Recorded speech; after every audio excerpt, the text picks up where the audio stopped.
Welcome to Not Your Ordinary Parts, a podcast where we talk about hard things associated with the human experience with the goal of increasing awareness, growth, and healing. You may hear information from professionally licensed therapists, life coaches, healers, doctors, etc. This information is not medical advice or therapy and is not meant to replace actual therapy or instructions given by a doctor or personal therapist. I'm your host, Jalan Johnson. My guest today is Gabor Maté. Daniel is an award-winning musical theater songwriter, playwright, educator, and mental chiropractor. He has presented his work at the Kennedy Center and New York's Lincoln Center. Outside of music and theater, Daniel runs the world's only mental chiropractic service, Take a Walk with Daniel. His passion and purpose are helping people access their own innate freedom, clarity, creativity, and their intelligence by discovering what alignment means for them.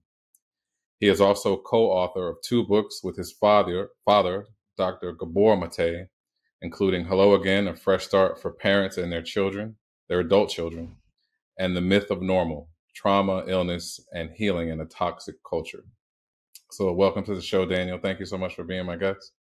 My pleasure, Jalan. Thank you for having me. One quick correction is that the first book you mentioned, Hello Again, about parents and adult children, is actually the second book in our little 2-book series or 2-book collaboration with each other. And that one hasn't been written yet. We're writing it now. It'll be out in a year or 2. Well, maybe 2. So don't want people to go searching for that one and be like, where is it? It's nowhere. It's in my word processor right now. Okay, cool. Also, I gave a bit of an introduction, but so that the audience can get to know you a little bit better, would you mind telling us a little bit about yourself and your story and how you got to who and where you are today?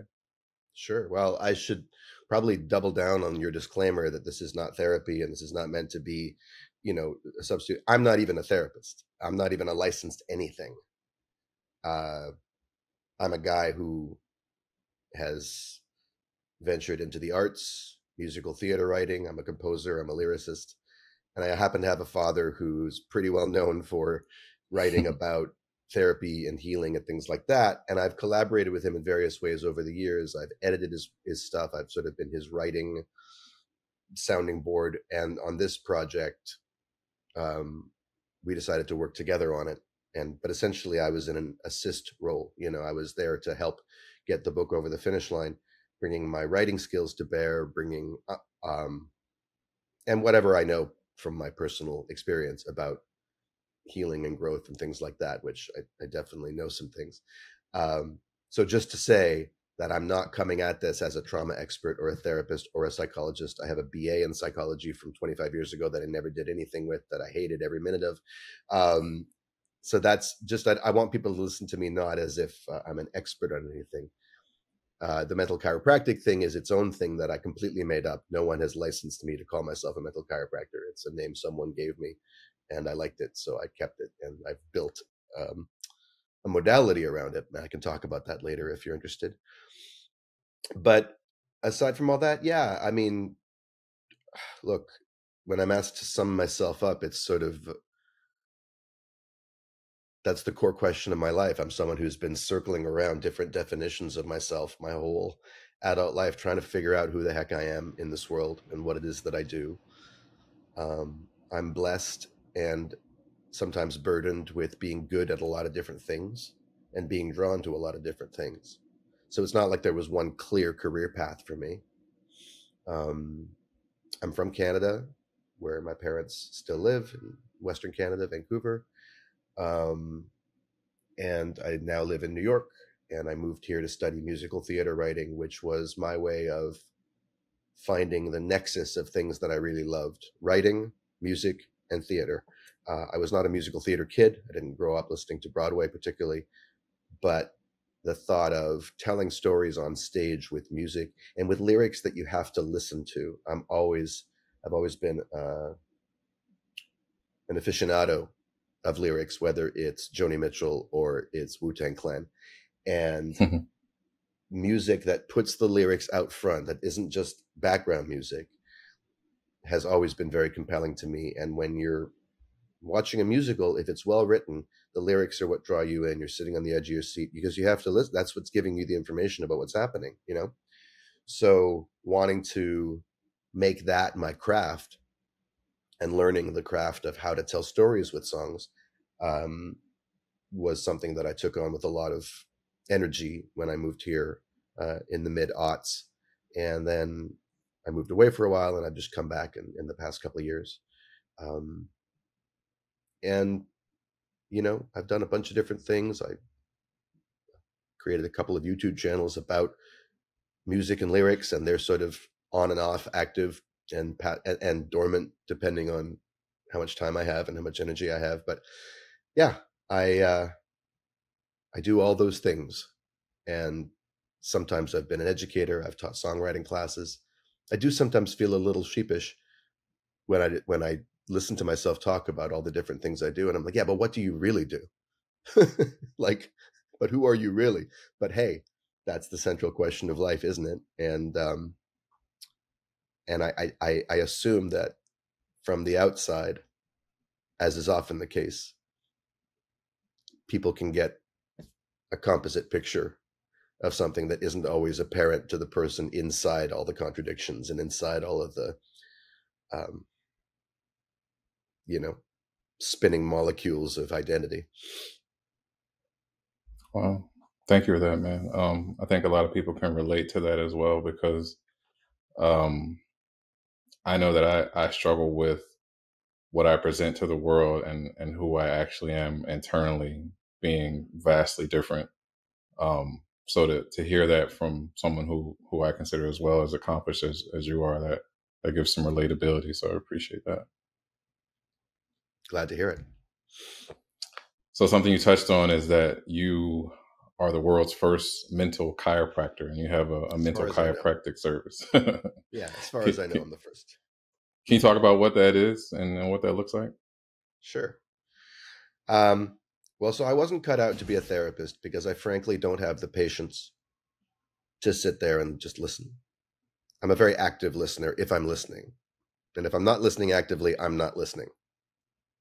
And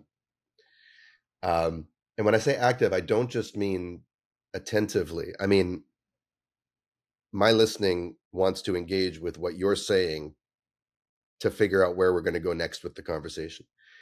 And as a therapist, I think it takes a high degree of tranquility inside yourself and patience, and not just patience in the session, but between sessions. I mean, therapy is a long-term process. See you next week, same, you know, is the sign off for every therapy appointment. And I just don't have that in me. Plus, I didn't want to go to school and study it. Something about it fell off. Maybe it was like too close to home. Like that's what my dad does. But it also just felt like, yeah, when I did my psychology degree in undergrad, it was kind of as a default because I didn't know what else to do. But it wasn't really me.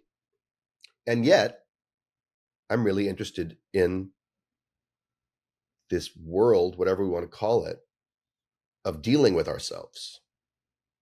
I won't even call it healing. I won't even call it personal growth or personal development or all these, because all these things have become industries, you know, and people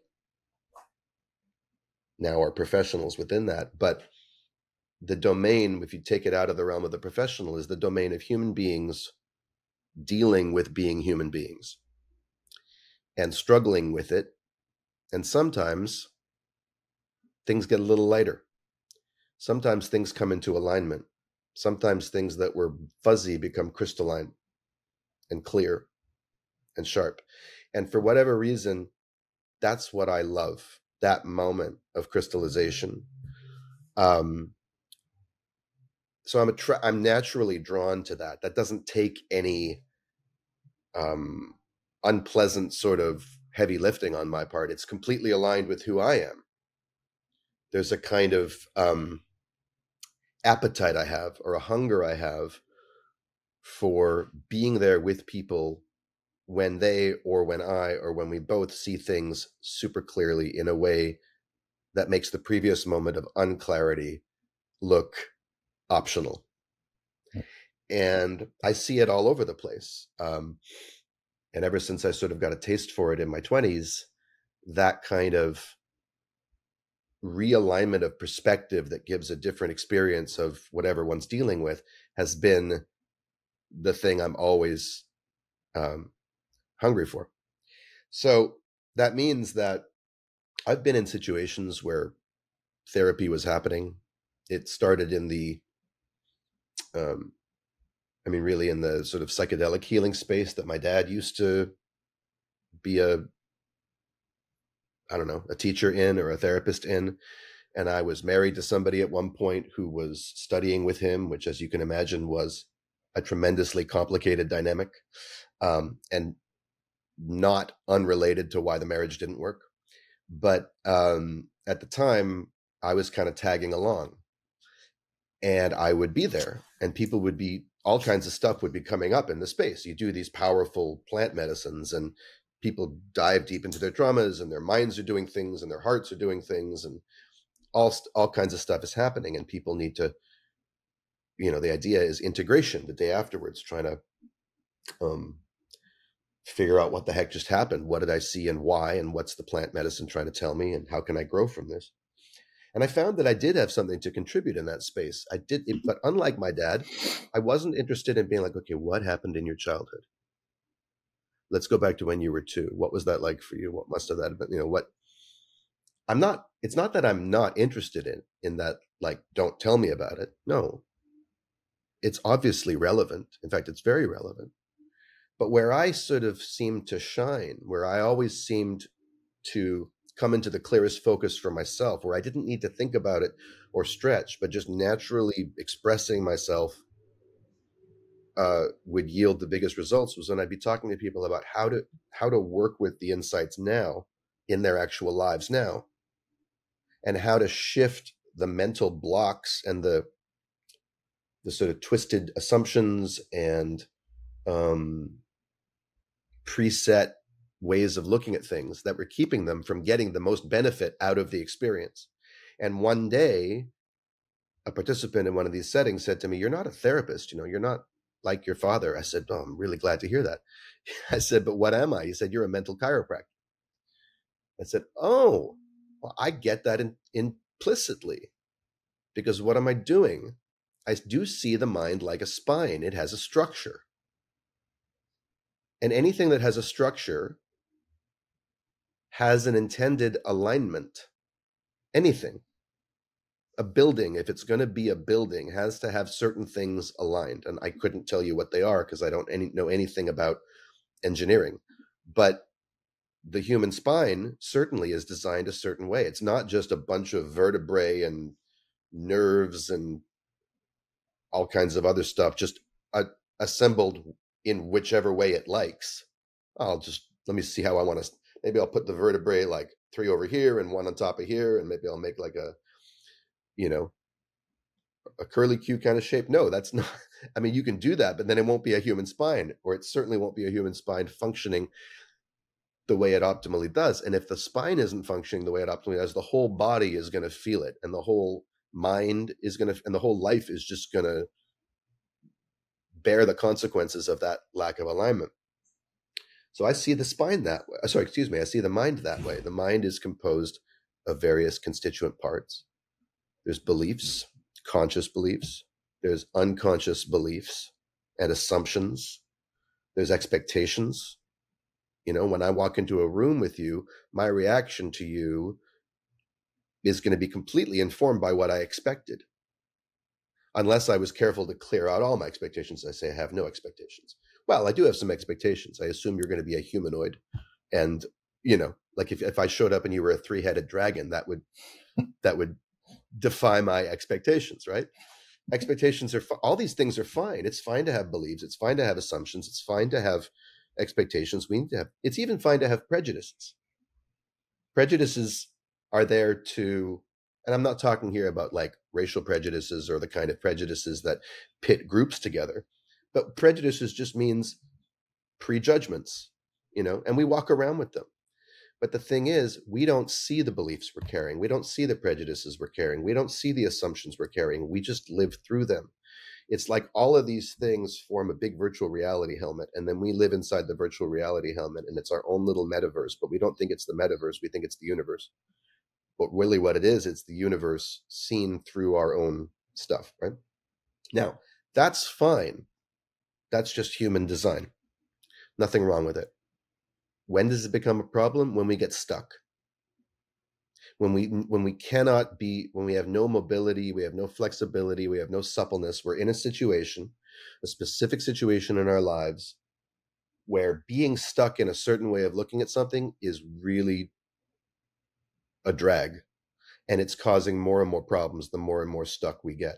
And it just feels like a departure from who we're supposed to be. It could be in a relationship. It could be in a job situation. It could be something to do with my relationship with myself. So that's where mental chiropractic comes in. What I say to all my clients is, I'm not a therapist, so we're not going to work on your big capital I issues. If you have commitment issues or attachment issues, go to a therapist and work on those issues, because issues is all over your life from the past to now. It's big and it's going to take time. However, if there's one relationship where you're having a hard time committing, I want to hear about what that looks like on the ground, on the court, actually, not abstractly, not in general. I want to hear, where are you actually stuck? What's actually happening? If I was a fly on the wall, what would I see? And at that level of specificity, mental chiropractic can do its work, because then we can look at, okay, well, first of all, what's your intention here? And people often don't know. They're just struggling to get out of it. So we set an intention. And then the question is, why is your intention blocked? What's in the way of it? And then we can forensically go kind of to the scene of the crime, as it were, and look at, well, how are you looking at it? What point of view do you have that you don't realize you have, because you just think it's just part of the fabric of your meta reality? But what point of view are you struggling inside of that's giving you the experience of stuckness? Because my contention is, and I think I can back this up, we don't get stuck by circumstances. We get stuck by our relationship to circumstances. That doesn't mean there aren't challenging circumstances. I'm not going to gaslight people and say, oh, it's simple. Just, get enlightened and you'll just rise above this earthly plane and you'll heal everything and there won't be any problems. No, life is challenging. Life is hard, but being stuck is different than being challenged. It's a very different experience. Challenge can be engaging. If you're you're wearing an Eagles jersey, right? Do you think playing in a Super Bowl game for the Eagles was easy? Clearly it wasn't. It might have looked easy towards the end of that game, but we learned something, but they were engaged by the challenge. They weren't stuck. Now, maybe after the season, they get stuck in a mindset of what the hell happened? What now that's a question of, that's going to impact the future. If we stay stuck that way, we're going to get stuck in that. And next season's going to look, you can tell how it's going to look. But if you can take the challenge of a disappointment like that and look at, okay, well, what needs to shift?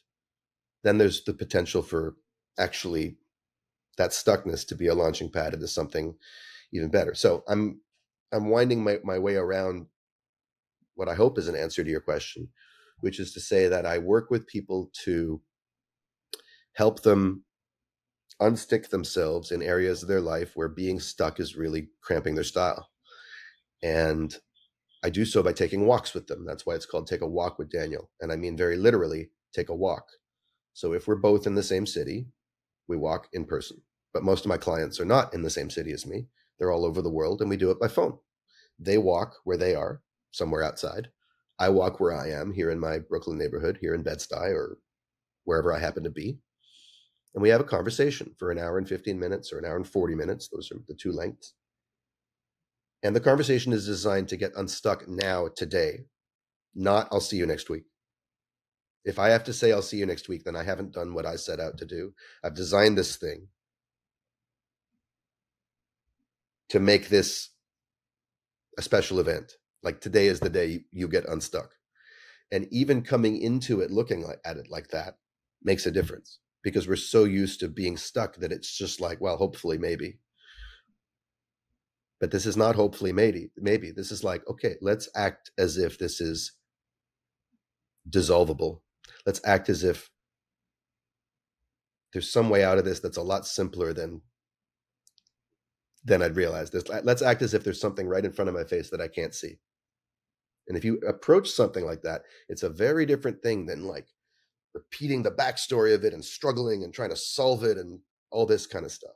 And part of my role a big part of my role as I lead the walk is to not let people get stuck in the narrative that keeps them stuck, but rather to keep the focus on, okay, but what's your point of view here? So that's what mental chiropractic is. That's how I got into it. The walking part came because I was walking with a friend one day in Western Canada, helping him with something. He said, "You're really good at walking with people." I was like, you know what? I am. How do I know that? Because I feel at my most clear, my most crystalline, my most myself, the self I love to be when I'm walking. And the conversations I have with people, for whatever reason, and there's neurological reasons why walking is good for the psyche and the soma, I think of it as when you're walking, literally with every step, you're changing your point of view. And that's exactly what I set out to do with people more metaphorically. So that's the delivery system. That's the thing. And as far as I know, I'm the only one doing it. Although, of course, it might sound like coaching to people. It might sound like therapy to people. Ultimately, I say to people, you have to experience it to know know kind of what it is. And I do hope to write about it someday, write a book about it. In fact, I plan to, because I don't see any reason why I should be the world's only. I mean, that only gets me a little ego boost for so long to say that I'm the world's only. At a certain point, it starts to feel lonely and also a little stingy. Like, why aren't I sharing the wealth? Like, this is not something you need to be a professional to do. Clearly, there must be principles to the thing. It must have a structure of its own. And if I could communicate that, maybe people could do it with each other. That sounds so amazing. The approach that you take from an actual chiropractor with alignment, because I don't think a lot of us go to the chiropractor expecting not to feel better after our visit. Yeah. And I think, let me ask a question. Okay, so because your father's a therapist, and you also mentioned that, I guess it was your ex-wife was studying with him, and that you felt like you were tagging along. Did that kind of make you not want to do therapy and to do something different? Well, so doing therapy as a participant, I do. I have to be in therapy. See, what I'm saying is that mental chiropractic and therapy are not contradictory. They're actually parallel, Okay. But they're different. But in terms of practicing it, look, differentiating myself from my dad, definitely a theme in my life. Gotcha. Even as I choose to work very closely with the guy. I mean, if I wanted to keep it simple, I would just go be a stockbroker or something like that. Now, of course, that wouldn't help with the psychological fusion, but it happens to be that I'm putting myself in his orbit here. I'm kind of embracing the challenge of being the son of someone who exerts such a huge planetary force, because if I can stand next to him on stage and shine, well, that must mean that I've found something in me that is pretty powerful. And that just seems to be my path. I can't explain it, but somehow life has given me the curriculum of, okay, for a while at least, you're going to be cross-training in the presence at this altitude, but wanting to create mental chiropractic was a way of satisfying the part of me that likes working with people, that likes making a difference for people, that likes being of some service, being of some use, in a way that's not just about, me writing songs and waiting to see if my music will get produced for 10 years. It's a very uncertain thing. But again, it's just my temperament wasn't, I didn't want to study therapy. I didn't want to,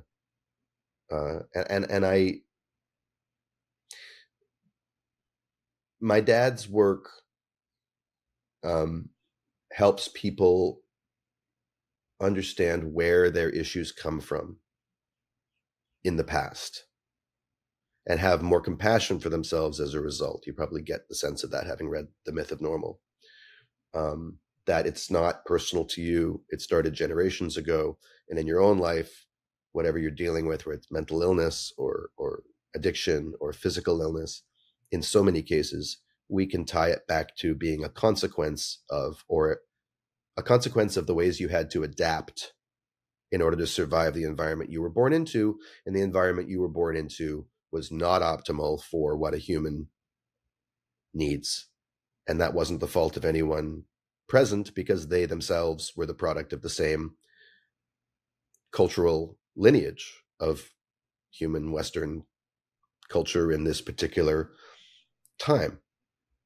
So that's my dad's, I think, huge gift to the world, is helping people and also understanding the link between mental and physical illness, understanding the way biology actually works, which is interpersonal, and all of that.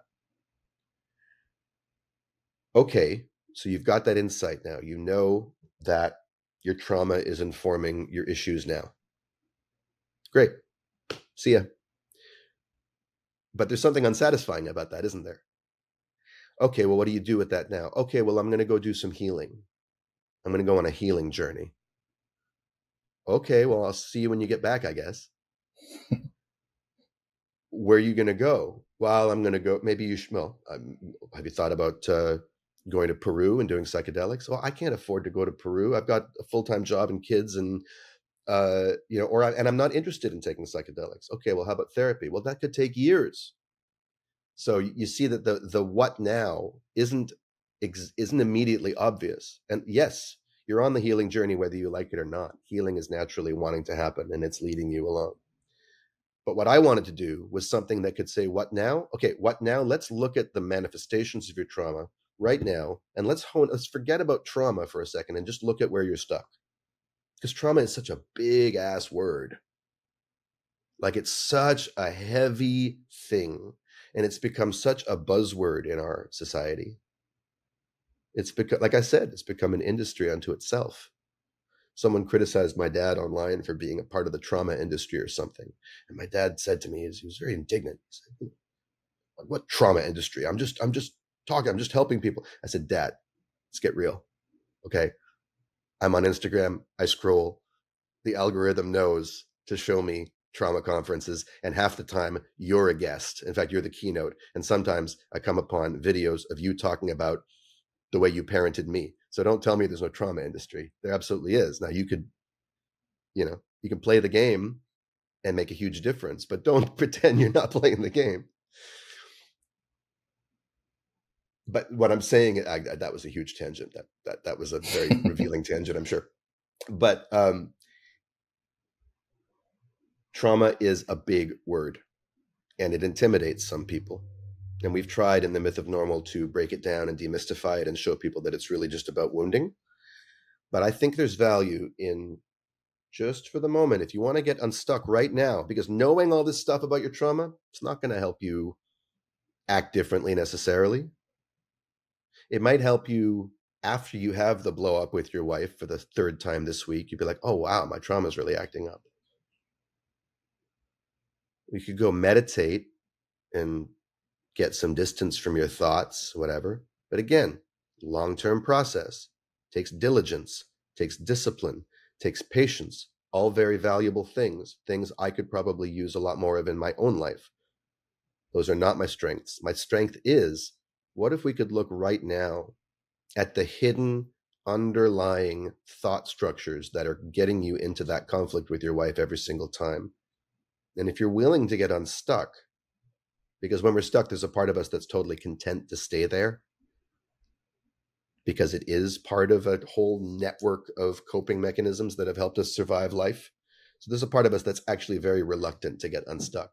But if you're frustrated enough and demoralized enough and sad enough and in grief enough about the way it is, if you're heartbroken enough about being stuck, then maybe there's a part of you that'll be open to seeing, okay, what must I be believing here that has me this intensely boxed in?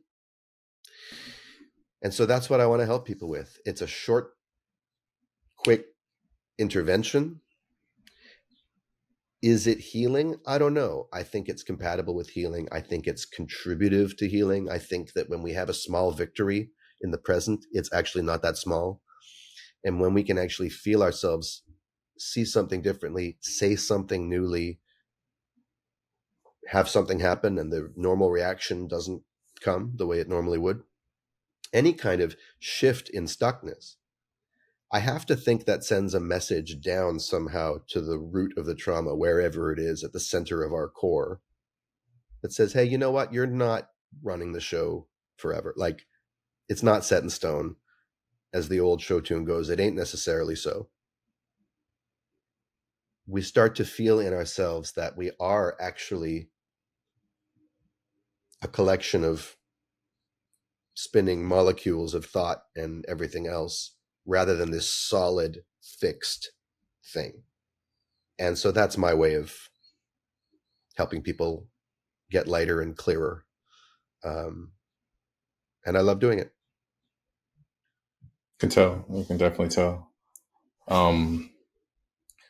What I wanted to ask you was something with regards to your relationship with your father, and because he is who he is, and it made me think of like Michael Jordan's kids, right? He was so amazing in basketball. Of course, he would want his kids to play basketball too, but maybe his kids wouldn't want to. But maybe they would want to do something that would keep them, like you mentioned, in their father's orbit, right? And it seems like you love what you do, and that the approach that you take to what you do kind of separates you from your dad, but also keeps you close to him. What I wanted to ask is, I mean, because for a lot of us, childhood is important, and I mean, childhood is important, period. How has your relationship with your father affected who you are today and what you've been able to do and who you've become? I mean, that's just an enormous question. That's like, how did the Ice Age affect the continents? You know, how do,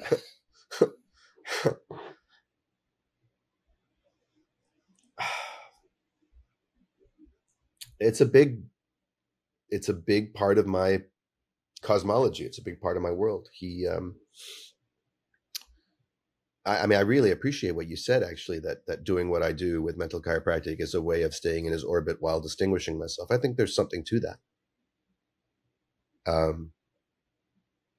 I think, and then collaborating with him even more so, standing on stage with him and doing workshops with him and writing books with him and having my name appear next to his. It's like showing myself that I exist independent of him, but I also exist interconnected with him. Because there's a part of me that actually all these books and stuff, it's great, and it's a lot more lucrative than writing musical theater to have books published. Musical theater almost never gets done. But there's a part of me that says, damn it, I mean, this is not a part of me I want to let run my life, because it's always very self-critical and harsh and kind of dark. It's like, you're cheating. You should be writing musicals. That's it. That's what you do. He doesn't do music at all. He loves music, but he doesn't know how to play it. That's your genius. That's your talent. Other people in your field aren't cheating by going out and working with their famous father. Go write your damn musicals, get it done. And if the world loves you and accepts you on that ground, then you'll have made it. But until then, all this is bullshit. I have that voice constantly that I have to deal with, you know? But that's not authentic. That's just as inauthentic as saying, oh, I'm so great because my dad is so great. They're both these immature, one is just glomming on and one is reacting by like running away, you know? The truth is, I have both things in me. I have things that distinguish me from him, and I have things that tie me to him. I'm bound to him, and I'm free of him in equal measure. And these paradoxes, often when we're stuck, actually, it's an inability to metabolize a paradox, I find. It's an inability to sit with ambivalence in the best sense of the word. The word ambivalent means to go in multiple directions at once, to be pulled in multiple directions at once. It doesn't mean paralysis. It means a kind of capacity for existential nuance, that you can stand in the crux of things being both ways. And the truth of my flourishing as a person and being comfortable with myself has to lie in embracing the yes and-ness of it, you know? How did our relationship growing up affect me? In so many ways. I don't even know where to start. I mean, my father was many things to me as a kid. He was a presence and he was an absence. So he's spoken about this at length. I happen to have there's many people with famous fathers.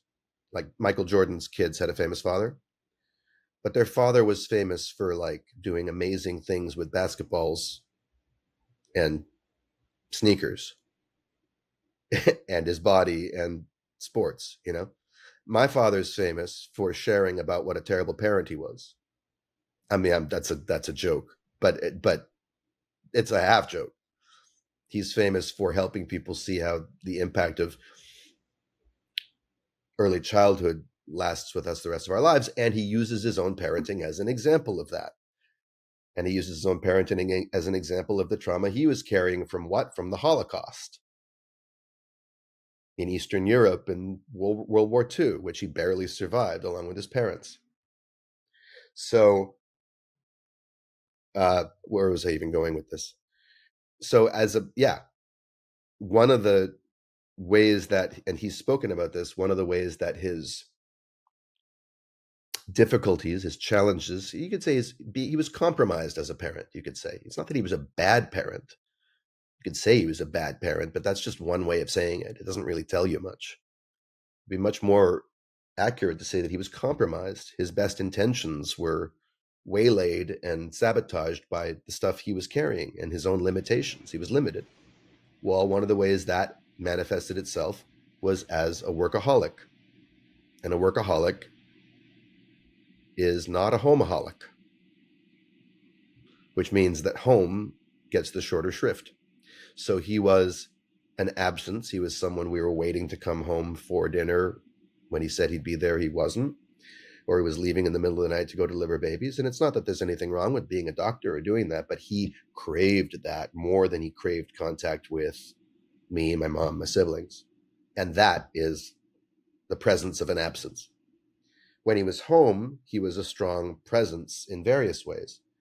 Sometimes a playful, loving father who told us great bedtime stories, and certainly, especially with me, who loved words. I had to learn words very quickly to be able to keep up with my parents. Like, words became a bit of a sword and a shield for me, which is part of how I think I became a lyricist, you know? You look at the greatest MCs of all time, how did they hone their skills? You know, you can feel the language being used as a way of making it through this world. And I just love that. I relate to that. But I still enjoyed verbal play with him. I loved connecting with him in that way. But he was also a presence as a rageaholic. Not a rageaholic, but someone who could not control his rages, whose moods dominated the home, whose weather systems I had to live under and do my best to predict and shelter myself from. And the shadow of his relationship with my mother, which was they were very fused. They were very intensely, always either the, you know, cosmic lovers and best friends or mortal enemies.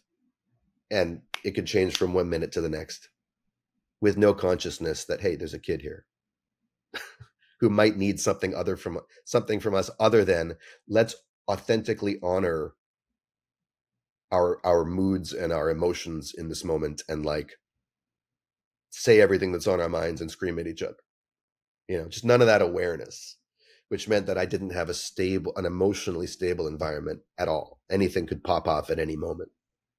And it did. And I had to learn to cope with that. So that's the early years. And there was my dad yelling at me and I was terrified of his rage. And I was, I think, heartbroken by his gloom and his withdrawn side. So really, my early years being I had to shape myself around his emotional patterns, my mom's emotional patterns, and my feelings about them. He was also an outspoken social critic and political commentator. And I worshiped him on that level as I got older, as I became aware of the world.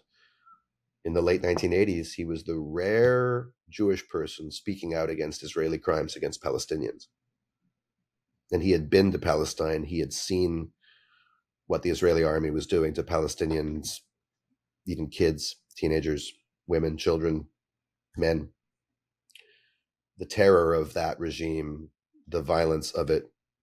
He had been a Zionist growing up as a kid, as a teenager. He had held the dream of the Jewish homeland, which is such a beautiful myth. It's such a beautiful story that after 2,000 years, we've come back and we've reclaimed our ancestral land, and there was no one here, and we've made the land beautiful. This was the story that most North American Jews grew up with. And then he got disillusioned. He learned some things about what the Palestinians actually went through, and so he became a fierce advocate for their rights and for justice, even though that put him at odds with his people, with his community. And I witnessed him getting angry letters, sometimes even death threats from Jews across Canada, saying, shut the fuck up. Don't talk about this stuff. And getting boycotted and blacklisted. And his unwillingness to compromise on his values was very impressive to me. Sometimes the anger that would come out of him in these moments scared me at the same time. So there's a kind of worship and awe, but also a kind of like, whoa, this reminds me of things about him that kind of scare me. So it was complicated. And then there's I guess the other piece that I can see off the top of my head would be, as he became more and more of a therapist and more self-aware about trauma and about the impacts of it. Now I have a father who's super conscientious and aware of all the ways that he traumatized me, or at least he thinks he knows all the ways he traumatized me, and he certainly wants to talk about it a lot. But he's still seeing me through his filter. He's seeing me through the filter of his guilt. He's not actually asking me what it was like for me. He's telling me what it was like for me. And now when I have unrest in my life, as I increasingly did into my adulthood, now I'm starting to be depressed or anxious, starting to have bipolar ups and downs, starting to have relationship difficulties. My dad's always there with the answer, the solution. You should read this book. You should speak to this therapist. You should do this, do that. And I'm sometimes following him around from thing to thing. And sometimes I'm like, stop it. So again, not knowing if I can trust him, not knowing if I can, as I wrote in a lyric, one of my earlier song lyrics, 25 years ago or whatever, I don't know what you mean to me anymore, but of this fact, I am sure that you were my disease and I won't let you be the cure. And that was my dilemma. Because every time I went to him for help, it felt like I was sleeping with the enemy on some level, that the part of me that I was trying to heal had been injured by this guy. And though he's saying the right thing, something in me doesn't fully, it's not nutritious somehow. Something in the milk ain't clean, you know? So that's been complicated. And again, the paradox, both things are true. Is it great to have a father who can acknowledge that he wasn't a perfect father? Absolutely. Are there many people who wish rightly that they could have that level of candor from their parents or even a willingness to engage in these conversations? Yeah. And I think that's something admirable about him. At the same time, is it dangerous? Is there a danger for me in going to him to heal? Yes, he cannot heal me. And he doesn't get everything right about me. And even his attempts to try and offer me healing energy or whatever are still being filtered through the same personality that produced all the other stuff. And just the fact is, healing is your father, no one can heal you for you, you know? You have to find your own thing. And my spirit is different than his spirit. My personality is different than his person. We're very different. I have much more of an artistic personality, much more like my mom in that respect, although I'm different from her too. So I find different things nutritious than he does. He gets a lot out of Eckhart Tolle, observe the mind. And I just find that really simplistic, and it doesn't do much for me. I'm like, I get it, but I don't, that's. So at a certain point, I had to forbid him from recommending that I read The Power of Now anymore. I'm like, I got that you really got a lot out of the book. I read it too. It was a good book. Next. And that was a way of clearing space for me to ask the question, what feeds me? What does healing want from me? And the more I've done that, the more I find that I can remain myself in my dad's presence. And that's, I think, a sign that something has been healed, that my healthy armor or my healthy external layer has been repaired to some extent, so that my skin isn't quite so thin that, the minute I get close to this bright burning star, I start to burn up. And then I can't come home. Yeah. Huge. That's huge. I mean, just the awareness of that and the knowing that, like you said, you can't be healed by the thing that harmed you. You can't be healed by anything, but you certainly aren't well advised to go looking for the healing from the source of the injury. Mm-hmm. That's what abused people do. That's true. There's a childlike fantasy, understandable but tragic, that somehow we can just go back to the well that's always been dry. The water will be there. Not only will the water be there, but it'll be the healing waters, and everything it'll wash away the past. Nothing can wash away the past. What happened actually happened. And it doesn't have to be anybody's fault. And I always have to watch out for a kind of subtle blaming energy, but there's no blame necessarily involved in saying that what happened, and there are consequences to that. And there have been consequences in my life. And now I need to be responsible, or I get to be responsible, for keeping my eyes open and taking care of the me that I couldn't take care of back then. And also recognizing that he's not the same person that he used to be. I mean, that's really crucial to our Hello Again work. I'm not the little baby I was, and he's not the all-powerful deity in my life that he was. But it's confusing, because I have the same nervous system. He has the same nervous system. He pretty much has the same voice. And neither of us have noticed the changes happening. They've just happened incrementally over time.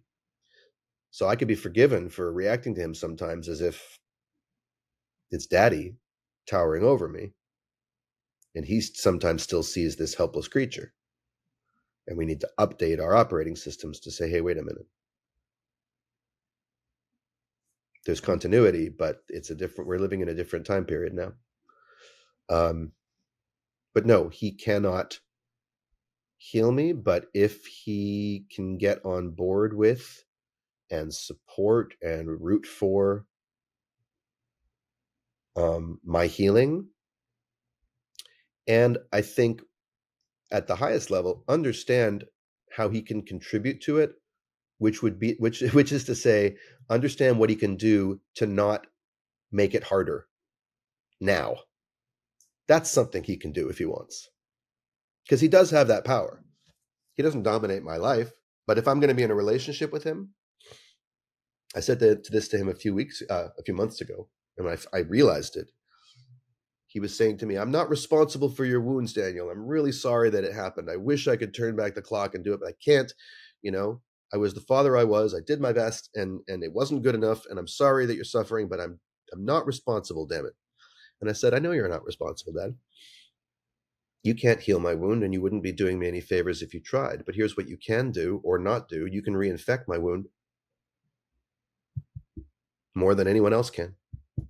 And I'm not going to take that as a mark of not being enlightened on my part, that you have the power to trigger my nervous system in a way that no one else does. I am not going to bust my ass trying to get to the point where I don't feel the energy of your stuff more than I feel other. Like, you're my dad, damn it. Like that there's a history between us. You're not responsible for my wounds, but your fingerprints are all over them. And it's part of what actually bonds us together, is that history. That happened. And it's nobody's fault, and nobody has to be wrong. But if you're going to be defensive and not acknowledge, not see that the person you're dealing with now is the person who's carrying the wounds that were sustained with you as a leading character, then you're not really seeing me. And that's going to affect our relationship, because I don't let anybody in my life not see important things about me if they're staring them in the face. You know? Yeah. So no, he can't heal me. He can get on board with what I'm trying to do in my life, just like I can get on board with what he's trying to do in his life. There can be some parity there, but it's not equal. It'll never be equal. I think trying to bridge the gap our relationship between. Yeah. Go ahead. I'm just saying and it's not just us. You understand? I hope people listening to this aren't being like, wow, the story of Gabor and Daniel is so unique in it. No, I actually think, I mean, there'd be no point in us doing the Hello Again workshop or writing the Hello Again book if it was just about us. Hopefully, I pray that this is speaking to something larger. And I think it is, because we have the story of Luke and Darth Vader. You know, like these myths, these archetypes are in our culture. We understand instinctively that the parent-child relationship is forged in such profound inequality. One person is a grown adult. One person is a tiny organism that can't even control its own bodily functions. In fact, even before that, one person is a grown adult capable of reproduction, and one person is a single-celled organism just having been conceived. That's where the relationship starts. You couldn't get more unequal than that. And it's forged in the fires of that inequality. Why? And when I say inequality, I'm not talking about injustice. It's just things are not, they're just not the same. It's unlike when a husband meets a wife, or two friends meet in college in their dorm. I mean, no one is exactly the same, but they're roughly on the same level. But here it's unimaginably different. And then nature has it that if the person at the higher level of power and responsibility, well, either way, even if they don't, the young one is going to arise to a place and become an adult. And then, assuming both are still alive, now you're both on the adult plane. But that's an optical illusion in some ways. Not entirely. But like I said, the relationship was forged and built in an era where inequality was impossible. So how do you bridge that gap? Well, first you have to see the gap clearly.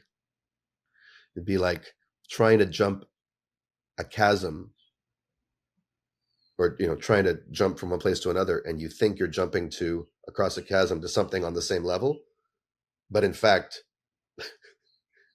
the other side is about 500 feet above you, and you jump and you make it across the gap, but you keep banging into a cliff. Well, because there's nowhere to land there. Wow. What an analogy. So it's about seeing the gap. Yeah, I just came up with that. Seeing the gap clearly. Understanding the challenge. You can't solve a problem that you don't see clearly.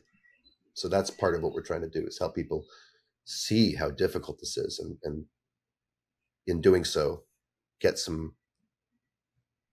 bit of traction. I think a lot of people can relate to the way you just described the parent-child dynamic, and also your relationship with your father, because we all go through these things. We all have these struggles.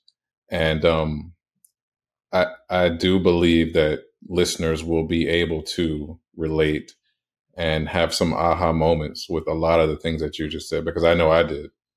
Mm. And I wanted to go to the next question with everything that you've just unloaded about your experience. And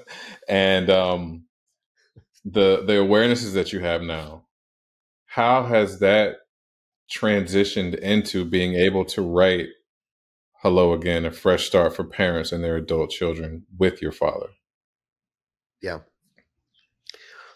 Well, I'm really glad that we did the myth of normal first, because there was some question as to which we were going to do first. But the book company wanted the myth of normal first because we signed a contract for 2 books. That was Gabor Maté's next book. That's his magnum opus. The world was waiting for that one. It had been gestating in my dad for 11 years. It was time to deliver the baby, and I was the midwife, basically.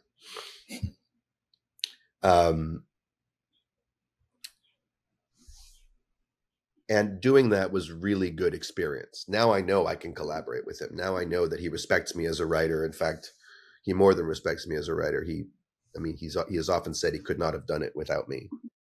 And I know that's true, actually. The book is his in a big way. It's also ours. But the ideas, the thesis, my legacy will not be the myth of normal. My legacy may be that I contributed to it, but that's his statement to the world. That's the culmination of the work he has done his whole life. And I'm not going to try to ride that coattail. But I got to contribute to it.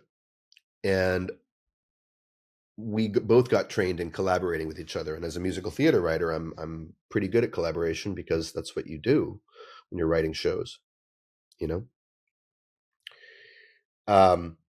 So on the one hand, working with each other in that respect gives us a better foundation to start writing this book. But it's a whole other challenge. It's a whole other challenge, because this book is not going to be Gabor Maté, small font, with Daniel Maté. This is going to be Gabor and Daniel Maté, or if we do it alphabetically, or even in terms of who's probably going to write the most for this book, it'll be Daniel and Gabor Maté. Because this topic, this Hello Again thing, is something I came up with. The workshop is something that I've done most of the lead work on designing, and then we've collaborated. But it's something that I've thought about, I think, probably more than he has. Probably because it's more urgent for me. As the parent, like I said, he's the expert on the past. He's the expert on what goes off between parents and kids early on. But the struggle to actually crack the code now, that's been my wheelhouse. I mean, and not just mine. I mean, he's totally participated in that, but I don't think he would disagree that Hello Again is, in fact, he's said it many times, is driven by me, which means I'm going to be in the driver's seat on this book, which should be really exciting, but I'm scared. And we're just getting started on writing it now. I've written 13 pages or something, and I haven't even showed it to him yet. I was in Italy 2 weeks ago, and I started writing it in Naples at a cafe, and chapter 1, here I go. And I alternate between being really excited about it as a creative project and being freaked the F out for all kinds of reasons. And my body's been having reactions this is going to be some work for me. It's a big topic, and it's very personal. So the things I need to know in order to steady myself as I do this are, number one, the world wants this, or the world needs this. And I know that's true. I've got no doubt about that. Because every person I tell about the book is like, oh my God, I need that book. Because it's the relationship everyone's dealing with, but no one's dealing with, because no one knows how to deal with. It's the most it is what it is relationship in the world. You see them at Christmas, you see them at Thanksgiving, you call them when you do. It's fine. It's a holding pattern. You were a kid, that happened. They're going to die, or maybe you will first, but usually them. But in between, you just maintain. And we're suggesting, but what if no, So I know that the world is ready for it. And the book companies, anteed up to make sure it happens. So the invitation is there.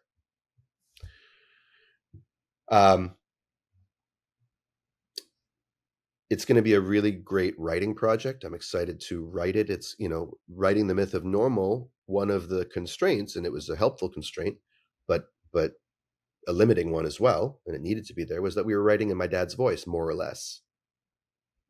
It was like Gabor plus. Gabor speaking a little more hip and I don't know, sassy or whatever it is that I bring to the table. Then, read his other books. People have said the prose feels differently, but it still feels like him. It just feels like him kind of rounded out.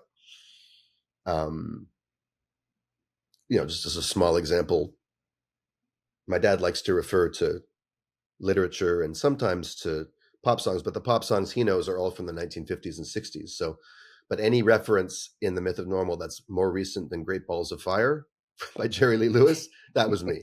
So, and Vogue, that was me.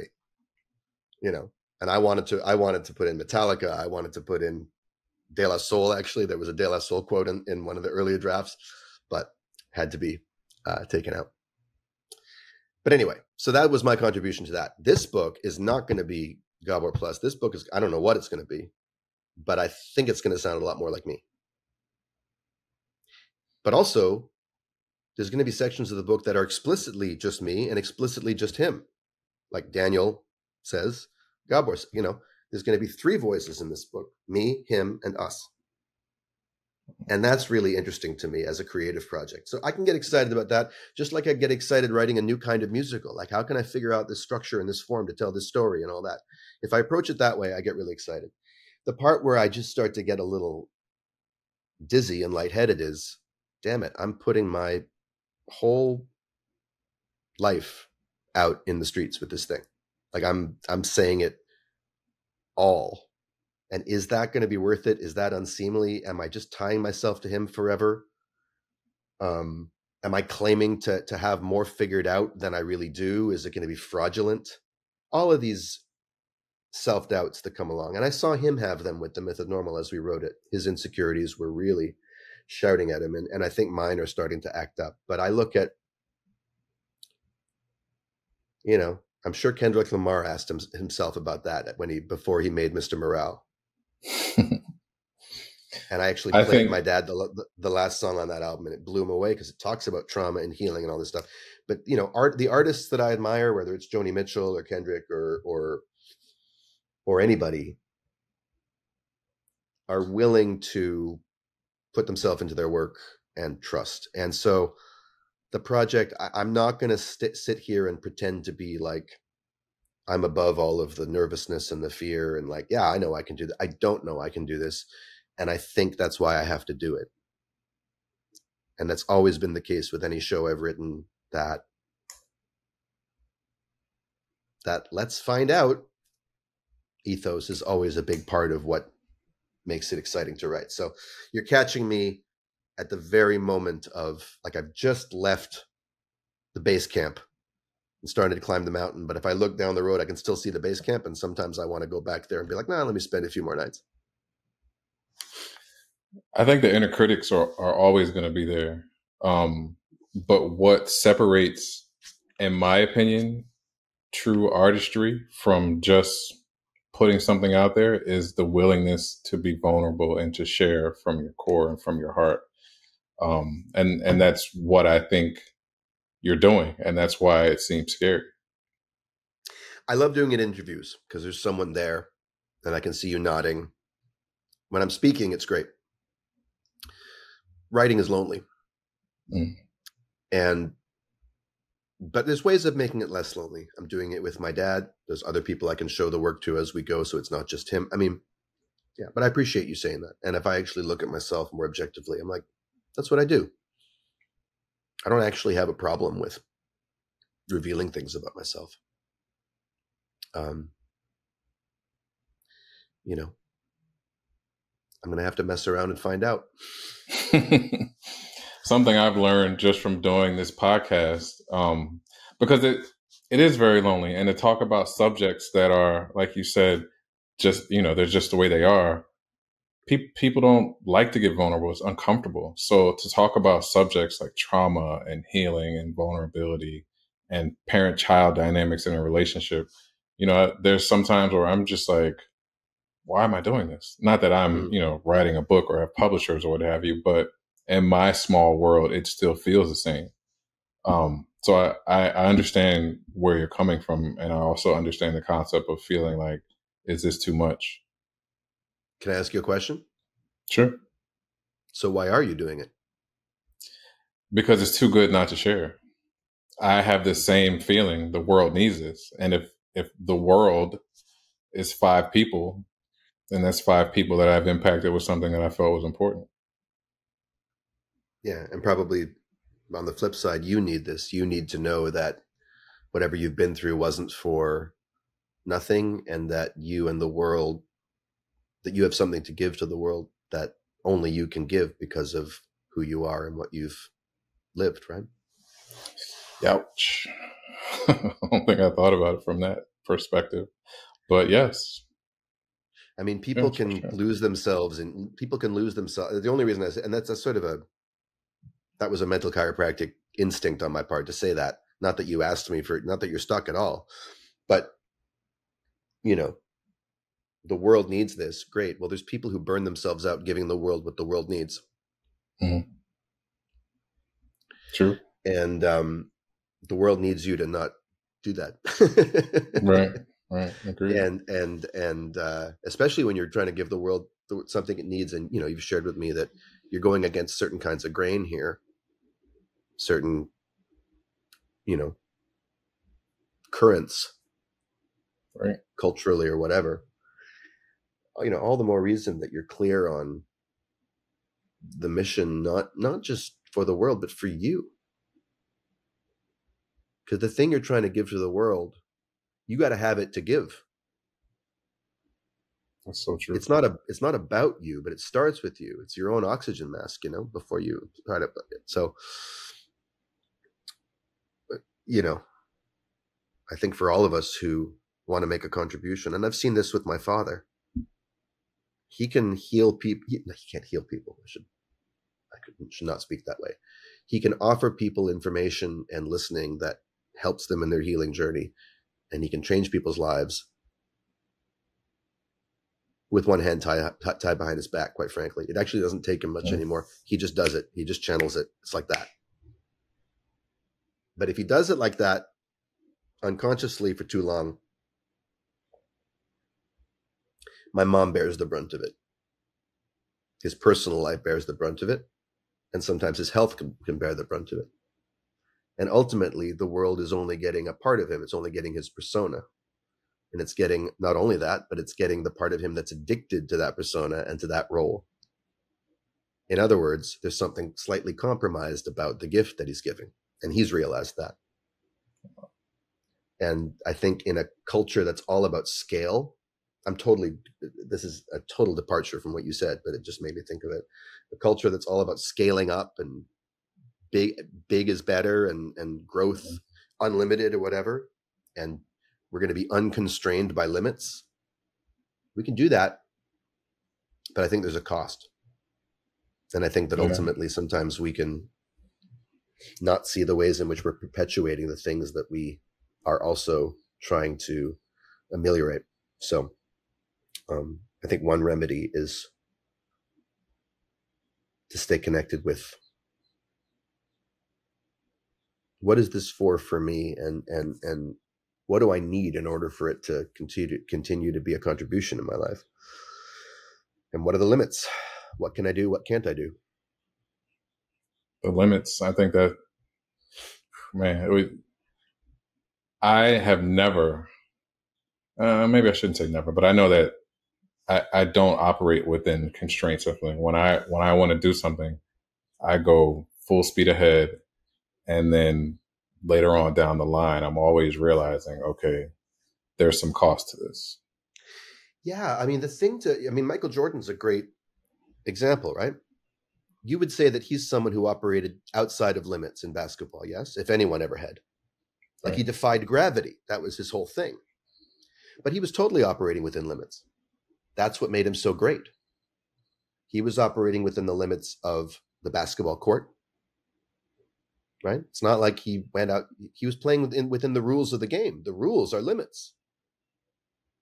If he had made up his own rules and been like, no, I can descend from the ceiling on a harness and like go through the basket myself with the ball, well, that would have been impressive, but that would have been like a circus act. It wouldn't have been inspiring. Why it's inspiring is he's still within the limits, but he's doing what he's doing. He also played within the limits of his physical. He just pushed the limits. It's only, I think, in a running shoe ad campaign that becomes have no limits, be all you can be, just do it.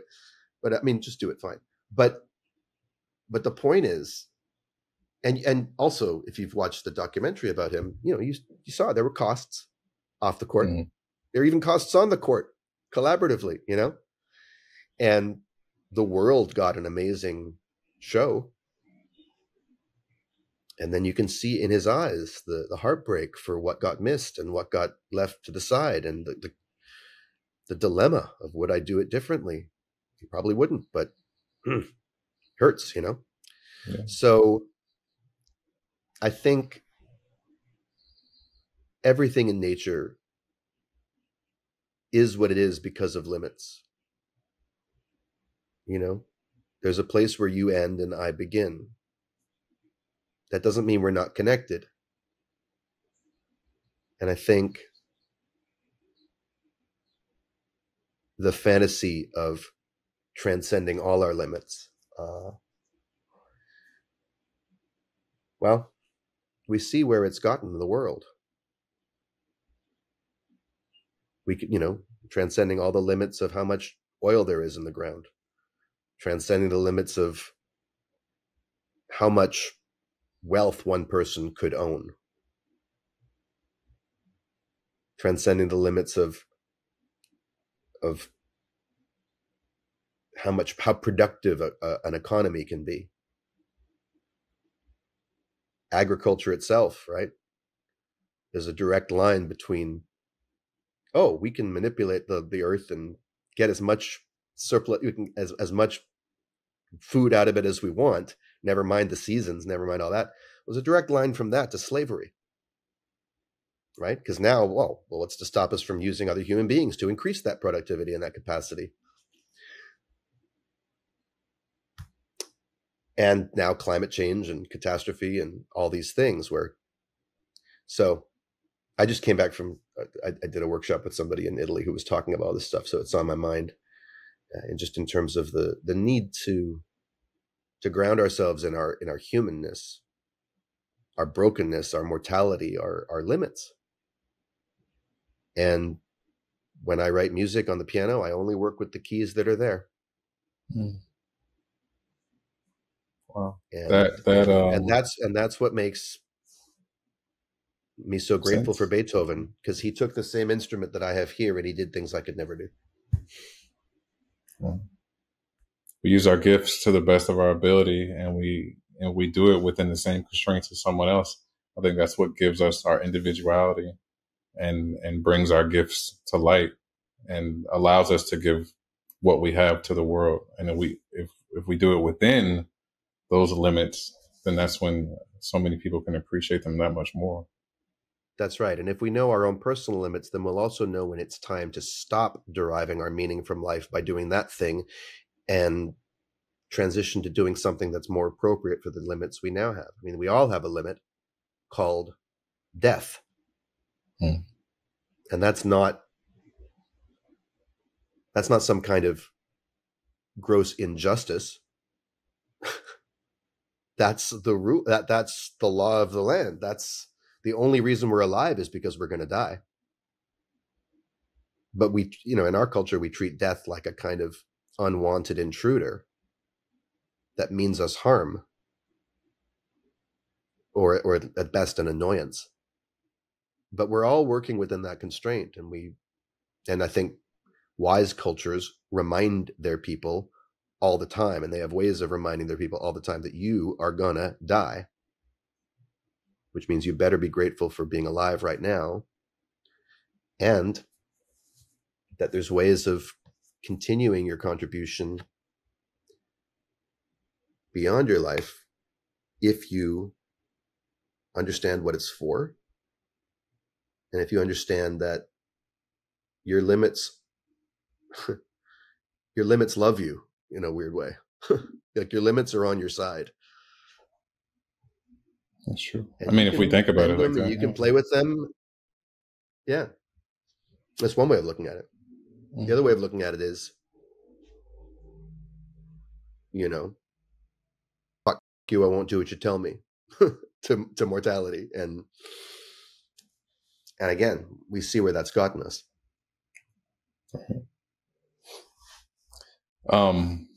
Yeah, that was deep. That we went off a little bit, but I think it was still super good. The second book that you've written with your father, we talked about a lot, is The Myth of Normal. So that is the first book. The first book, sorry. Yeah. One of two. And it is an incredible book. And I wanted to talk about the book somewhat, but I also didn't want the interview to be solely about the book or just your contribution to the book. This is your interview. And I wanted that to be, the orbit is there, but the individuality, of course, is yours. So I wanted you to talk about the book a little bit, what the myth of normal is and what it means. Sure. Well, the myth of normal, the full title is The Myth of Normal: Trauma, Illness, and Healing in a Toxic Culture. That's a mouthful. That's a lot. Mm. The basic idea of the book is that the things that we take to be just the way it is, as if it was always meant to be this way, are making us sick. And they're not the way it was always meant to be, because it wasn't always like this. And we're talking here about cultural factors like how children are parented, how schools work, how the economy works. It's not necessarily it's not the Communist Manifesto. We're not trying to replace capitalism with something else in particular. There's no prescription, but we are pointing to the foundational myths of, modern capitalism, the things it assumes about human beings, which is to say that we're individualistic, egotistical, competitive, only out for self. And we're drawing a direct line from, well, if that's the fundamental premise of your economic system, well, then of course you're going to have the world we live in now. And if you have the world we live in now, of course people are going to be getting sick. And that's the point of the book, that there's a lot of science that exists. And you, having read the book now more than once, there's a lot of, and we only cited a tiny fraction of it. There's just ample evidence showing our physical health and our emotional health and our spiritual health can't be separated from each other. And our health writ large can't be separated from the environment in which we live, our relationships, our families, all of that. So many ways in which we absorb the health or non-health of the environment around us. And when we look at, if the first line of the book is, in the most health-obsessed society of all time, all is not well. And I remember that line because I wrote it. If all was well, if cancer rates weren't going up, if autoimmune diseases weren't going up, and the proportion between women and men wasn't going crazily up, because it used to be 50-50 on autoimmune diseases. Now women have it about 75% of them. That's crazy. We're talking about only a few generations ago. Genes don't do that in a few generations. If addiction wasn't on the rise, if mental illness and suicide weren't on the rise, if stress and all its related symptoms weren't on the rise, well, then there'd be no reason to question the normality. That's fine. Normal's working for us. But what we've taken to be the norm, it's become the water we swim in so we don't see it, is hurting us. It's making us sick. That's the premise of the book. And then the book proceeds to look at that from the cell out to the individual, to the family, to the community, to the society, and gets into a lot of subtopics, but that's the bigger umbrella. And then we wouldn't be doing our job if we left out healing, because that's the third unit in the subtitle, trauma, illness, and healing in a toxic culture. So we are saying that it's possible to engage in what we're calling healing, and healing is just a movement towards wholeness. And that's actually natural. Nature wants to heal, which doesn't mean nature wants to fix itself or bring everything back to life or make everything hunky-dory. But if trauma is fracturing of ourselves and separation of ourselves from who we are, well, healing is moving back in the other direction. And it's possible to do that on the individual level. It's possible to do that on the family level. It's possible to do that in terms of how we see the world. So that's what the book is. And the book has a whole section on healing, suggesting a new way of looking at healing, hopefully.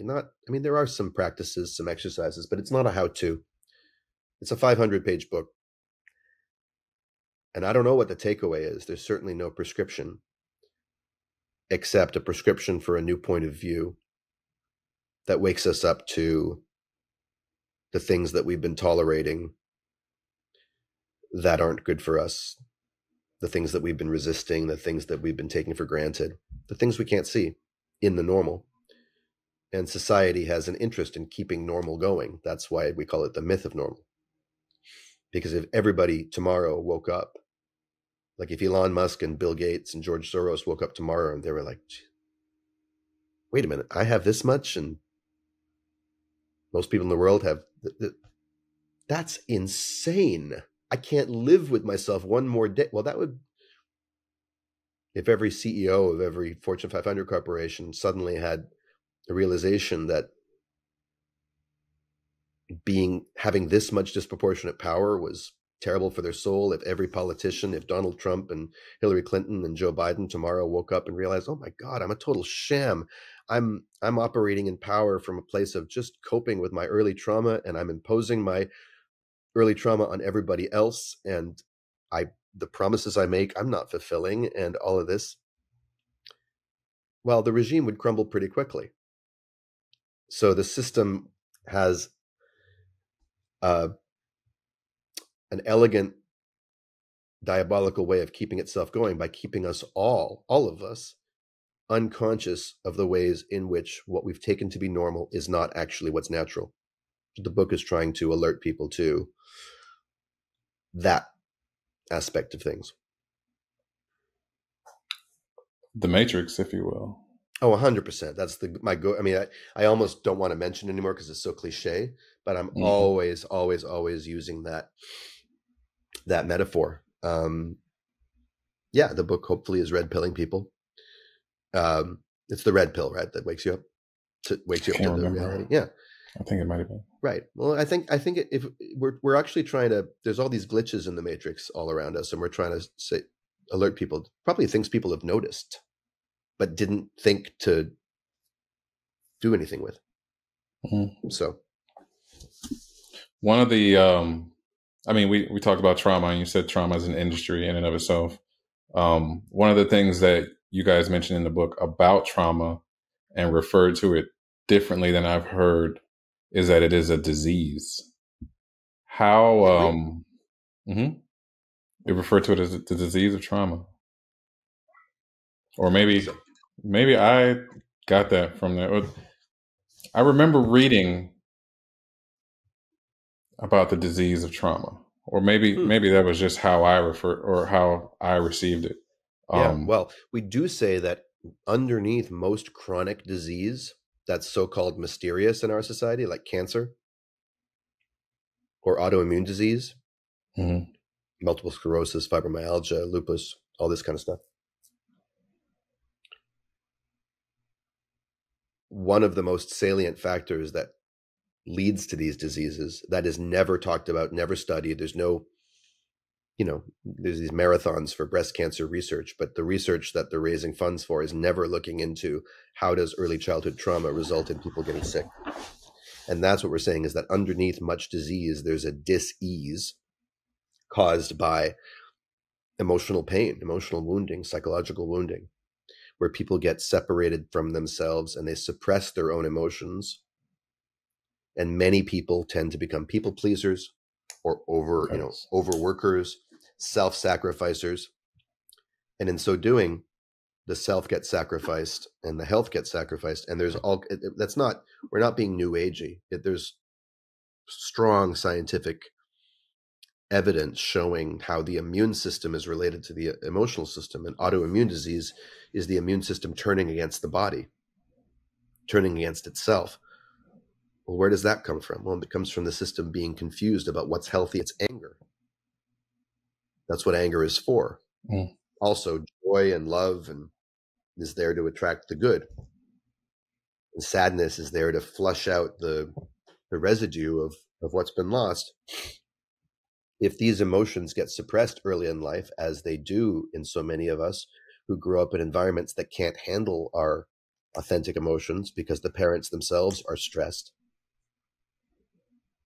And as children, we need to maintain our relationship with our parents at all costs, including the cost of getting disconnected from our own feelings. Well, when that happens early in childhood, it becomes the blueprint for the entire personality. And then it becomes our normal. That's just who I am. I just like to please people. I don't like to let people down, and we drive ourselves crazy and we make ourselves sick. So that's the sense in which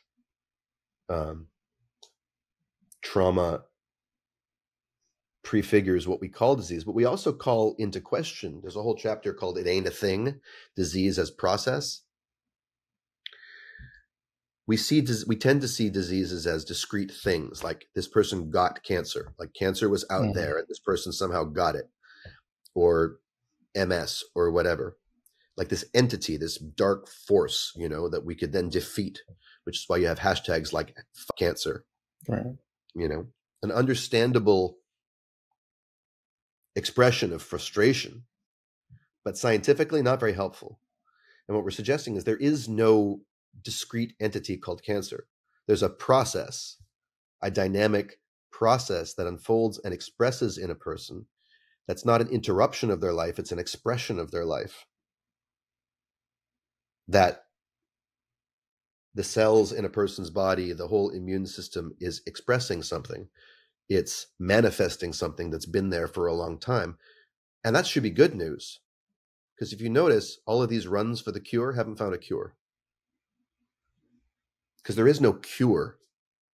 What there is an understanding that would give us access to, number one, hopefully reversing some of the effects of these things once we realize we're getting sick, by making changes in our lives and de-stressing ourselves and becoming more intimately familiar with ourselves, which is to say, heeding the invitation, answering yes to the RSVP that the disease puts out, saying, hey, it's time for you to get real in some ways, and I'm going to make it very uncomfortable for you if you don't.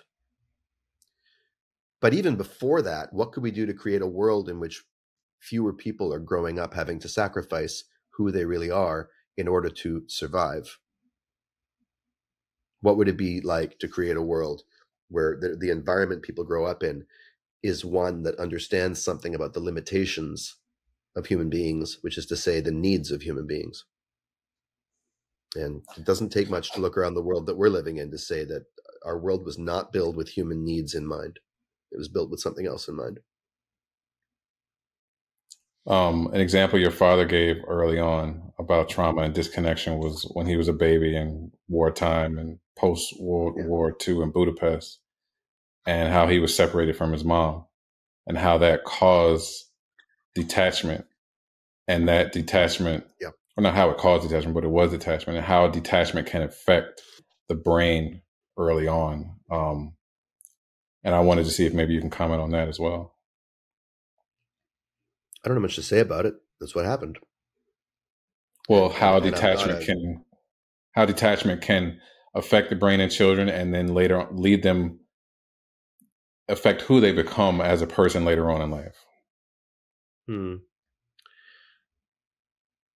Well, maybe I'll ask sort of where the question's coming from, because the only reason is I'm not a scientist. I'm not a trauma expert. When I start talking about the way the brain is affected, I just start to feel like I'm quoting someone else's work, and it's not my wheelhouse. But the detachment is happening in the brain. It's the brain protecting oneself from what's too painful. You only tune out when what you're tuned into is too painful to bear. And obviously, for a child who human infant is the most dependent mammal on the planet, and mammals are the most dependent creatures on the planet. To lose one's mother inexplicably in a time of terrible stress, and when she was there, her eyes were clouded and depressed because her own parents had just been carted away in a cattle car, and for all she knew, and actually had been exterminated. It's just unthinkably overwhelming to a child. I mean, even being separated for a day from parents can be difficult for children, So, of course, the brain tunes out, because to feel the whole thing would be to die. But that gets locked into the brain. And that, in my dad's work, he's always asserted that that's the root of ADD, is the tuning out of stressful stimuli as a matter of self-protection, which then becomes hardwired, or at least firm-wired. Maybe not soft, maybe not hard, but because it's not that it's not reversible or malleable later, but it gets pretty hardwired. And then we just think that's who I am, and that's just the disease I have. So, you don't have a disease, you have a coping reaction to something that happened. And what we say about trauma is that trauma is not what happens to you, it's what happens inside you. And that's also good news, because healing is not changing what happened to you, which you can't do. It's about renegotiating your relationship with what's happening inside you. You guys also talk about the connection between stress, trauma, and inflammation, which leads to disease. And I found it pretty interesting that, we've always said, or I've always heard, stress kills. And I think maybe we didn't really take that for really what it was, because if we knew how stress, the way it operates in the body and the way it causes, chemical changes, and the way certain cells are repressed from doing their job, and which allow other cells to now come to the forefront and cause all these things. I think a lot of us would tune in more to our stressors and try and do a lot more to be in a less stressful situation, or to de-stress. Yeah, well, one of the things about stress, stress is a friend if we can feel it as stress. Stress is it's a nervous system reaction that's there to help us survive. If I was out in the wild and there was a saber-toothed tiger approaching and I felt no stress, well, okay, I'm not stressed, I'm lunch. Stress is there to mobilize my adrenal system, get my legs moving, even if I'm injured, to not feel the pain, to keep going. But that's supposed to be short term.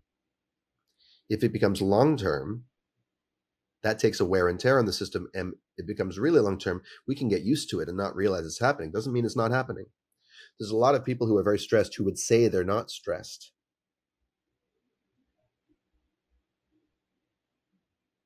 They're just used to it. And they're just used to it. Oh, I just get headaches all the time. Oh, I'm just depressed. Oh, I just can't. No one else in my family will step up and take care of my parents. So I've just got to do it. That doesn't really stress me. Yeah, I just got diagnosed with whatever it is. So that's another aspect of the myth of normal. We each normalize things in our own lives, which, if asked about it, we'd be like, oh no, that's just who I am. That's just how I am. And then we're saying, okay, take another look. There was a study that you guys talked about between anger repression and patients with ALS. Yeah. And I thought that was quite mind-blowing, that And it also tied together the emotional component of who we are to the self, because if we repress our emotions, our body is now not in alignment, and that allows so many other things to happen. And you of course you remember that study, right?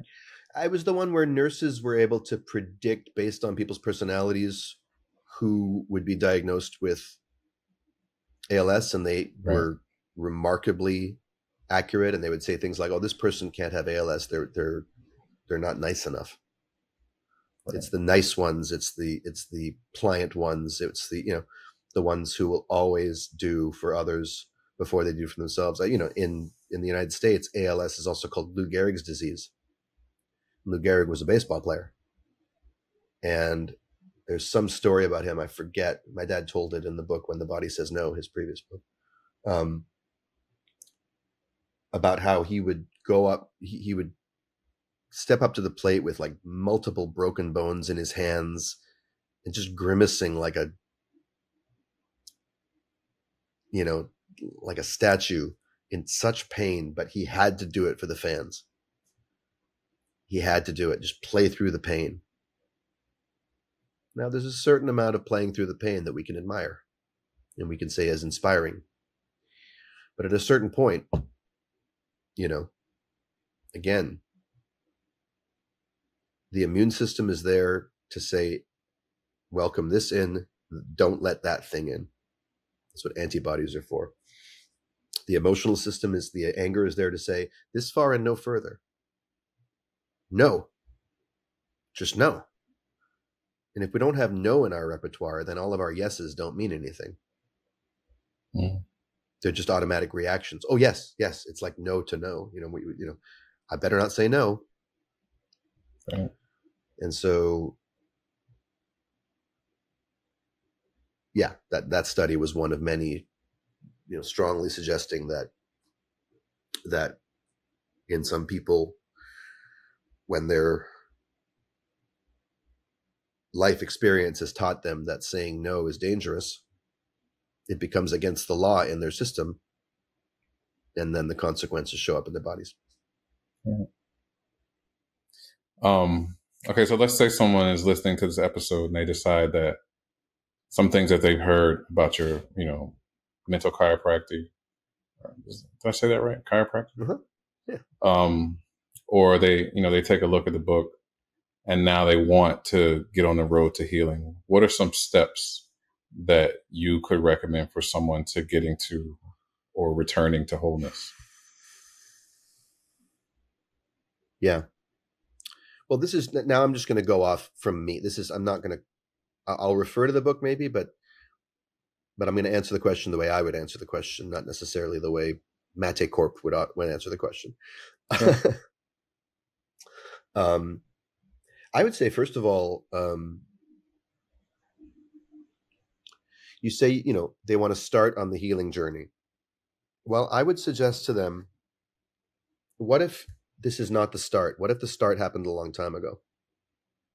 What if you're just realizing that you're on it? What difference does that make to your relationship to it? What you would do if you realized you were on a path you didn't realize you were on is you would look back and say, okay, what brought me here? How did I get to this point where I'm saying I want to begin the healing journey? Because really what you're talking about is you want to start participating consciously in the healing journey. Until now, it's been kind of trying to get your attention. So what are the ways in which it's been trying to get your attention? What are the catastrophes in your life that have led you to, because why are you saying I want to be on the healing journey? Clearly something happened. Something's become, enough is enough. Okay, well, what was that? What were the signs? And why did it take me so long to see them? See, I think of healing not as something that we do with our wills. You don't will yourself into healing. You can be willing, but healing wants to happen. Injuries want to heal. If you get a cut on your arm, it doesn't help to stare at it and be like, heal, damn you. It knows what it's doing. Living matter grows out of dead matter. Life, and there's a process happening that's much bigger than us.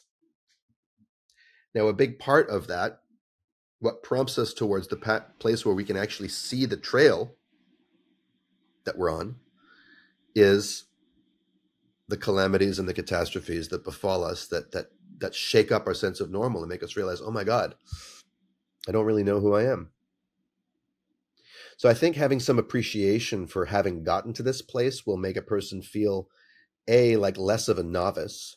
Be like, oh, what do I do? No, you're on it, dude. You're doing it. Yeah. Have some gratitude for the part of you that brought you here. And also it'll have important clues about what's the trajectory of this healing journey. So for example, if I look in my own life, the breakdown of my marriage, at the time seemed like a senseless calamity. It's like my own emotional 9/11, something I took for granted just fell apart. But it didn't come from out of nowhere. And if I stand where I am now, see, if I get obsessed with that happened, oh my God, it happened, and if I make it mean that's always going to happen to me or something, well, that's hanging out at one stop on the healing journey and never wanting to leave it and just looking back down the trail and be like, oh, look at that. As opposed to like, okay, let me look further back. How did I get into that situation? And what spot did that blow up in me? Like what illusions got dissed such that I'm disillusioned? What did I take for granted before that I no longer can? What illusions did I have? And if I can see that, I can say, okay, what was that for? Oh, it was for a lot of things. It was for showing me how little I valued myself, how much I thought I needed someone else's charisma or whatever else to make me. And I'm just sort of riffing based loosely on my own experience. Well, why was that? Oh, okay. Yeah, it makes total sense given my childhood. Or another example from my life, I got diagnosed with a kind of mild bipolar disorder a few years ago. I don't take these diagnoses too literally or too seriously. It's not like it defines me, but it certainly describes my adult life of big ups and big downs. Okay. Well, I could, on the one hand, say, okay, now I'm going to take the right medication, and I do actually, but I could just stop there. I could say, okay, I'm going to treat it, and I'm going to treat myself like a bipolar person, and I'm going to go to bipolar support groups and define myself. I have a new identity around this. But that's not what I did. When the psychiatrist said the word, I was like, oh my God, my life feels coherent now. And I look back at my childhood. I'm like, of course that's how my mind developed. I was coping with incredible, like I talked about, the emotional weather patterns. I had to rise up so far to match the energy. And then I got exhausted and I would dip down, and that I got love and attention when I was sick and when I was low. So it's a coping pattern. Okay. So all of that, which means that all of the depressions and all of the disappointments and all this stuff, they've been leading me to this point to reunite me with something I got divorced from. My divorce was not my first divorce.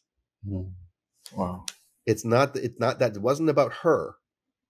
There was a fracture in myself that got split off early in life from my own sense of having an inner stable core that doesn't require someone else's energy in order to sustain itself. Okay, great. Well, I'm still at the same, physically, I'm still in the same spot before that I was 2 minutes ago. But given the inquiry I just did, looking back and saying, okay, where has the healing journey already brought me? Well, now I have a much better sense of where the trail might be heading. It must be further in the direction of reuniting with my sense of that stable core. So similarly, for someone who's realizing it's time to participate in the healing journey, take a look back and say, where has it brought me? What direction is it leading me in? What things have I had to let go of? Okay, and then what things in my life now are continuations of that pattern? Wow. You're already starting to have a sense of your own GPS that's trying to lead you towards a more integrated whole sense of yourself. It's the river that's flowing towards the ocean. You just need to ride it in the direction it's going. Now, that doesn't mean it's as simple as that. Obviously, there are practices, there are therapies, there are modalities, there are teachers, all that. I'm not going to spout off on that because it's different for everybody. And like I said, about what works for my dad doesn't work for me. What works for me isn't going to work for you or for anybody else necessarily. If I talk to someone and I really hear specifics about what sounds like that something worked for me might work for them, then I might recommend it. But I would say consider, that you're not just starting the healing journey, that you have a curriculum, that the healing journey in a way is a curriculum. What is it? Learn it well, and ask what's the next lesson. And just learn to ask new questions that don't have preset answers, and learn to ask a question and then sit in the unknown of not knowing. And anything you already know probably isn't going to help you. That part. You're like, well, I know that I should. Well, okay, great. How's that going? Mm-hmm.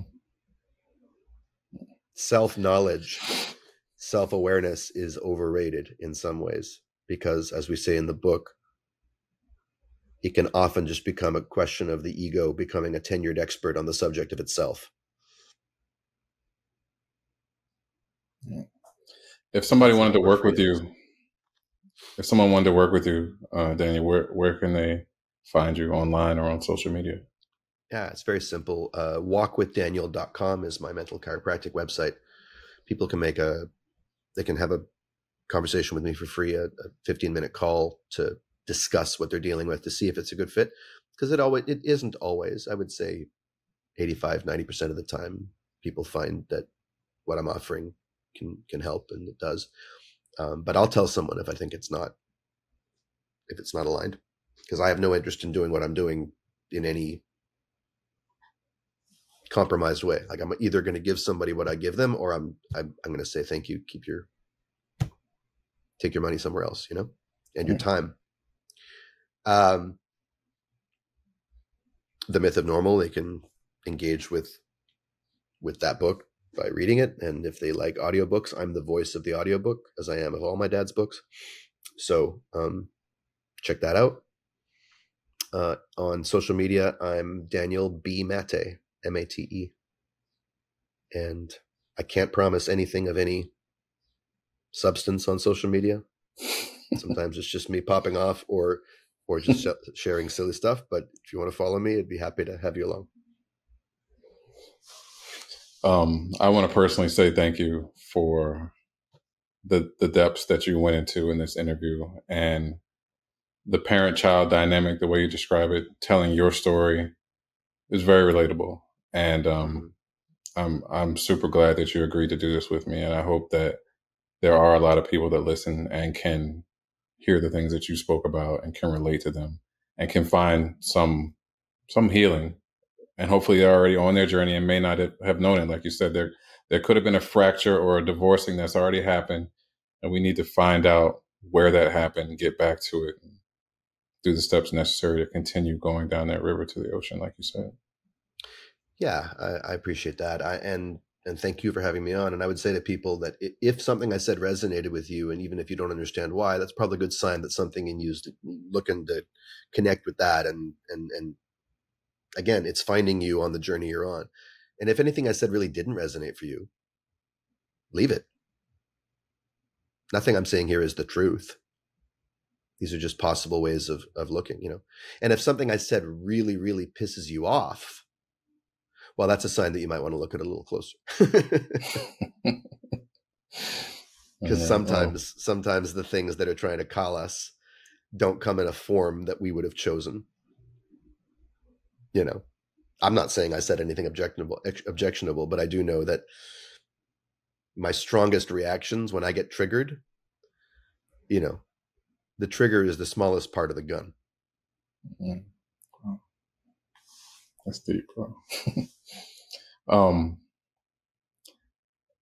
I resonated so much with the dynamic that you spoke about with being in your father's orbit and trying to define yourself, because I grew up in my older brother's shadow. It wasn't so much my father, but I had to, and still do, I still suffer with trying to define who I am and feeling like things that I'm doing aren't important because I was never celebrated in my authenticity and my own identity. So, and I'm sure there's tons of people who feel like that. So I'm glad we were able to have this conversation and to talk about things that people may feel, but may not be able to give a name or understand what happened and why they're feeling that way. So, like I said, I'm grateful for this, man. I'm grateful for your time. I'm grateful for what you do.